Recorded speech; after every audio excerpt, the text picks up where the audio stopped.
not so long ago, you were against making any really drastic changes in the healthcare system.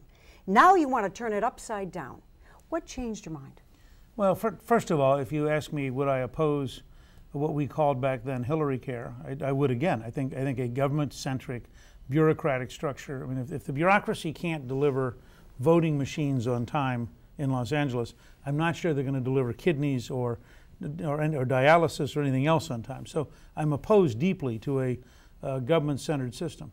But the more I have spent investigating healthcare from the Center for Health Transformation, the more I've concluded that the fundamentals of our current system are wrong.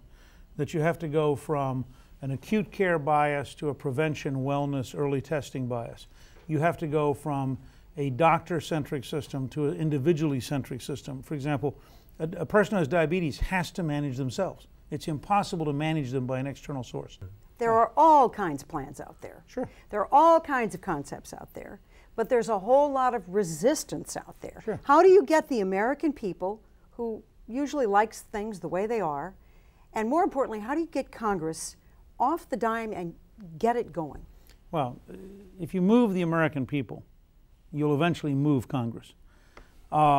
Reagan used to say he would show the light to the American people so they'd turn the heat up on Congress. Margaret Thatcher, when she was prime minister, used to say, first you win the argument, then you win the vote. I'll give you 3 quick examples of my lifetime.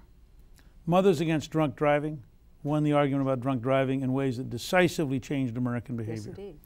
The argument over seatbelts has not been totally won, but there's substantially more people today who wear seatbelts than any point in American history.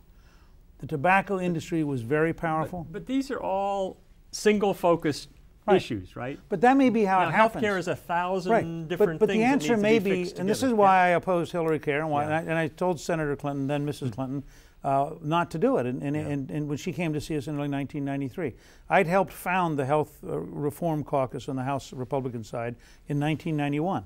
And when she came to see us, I said, look, you can't change.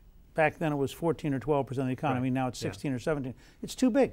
But if I can take 20 changes, all of them, each one individual, but each migrating in the same direction. Okay, so which is number 1 on your list? If I had a choice, transparency and price and quality. Okay. If I could have the right to know price and quality, everything else can be fixed eventually.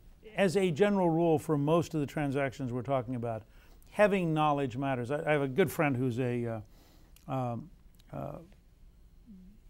surgeon in Des Moines who specializes in cosmetic surgery, or reconstructive surgery, as he prefers to call it.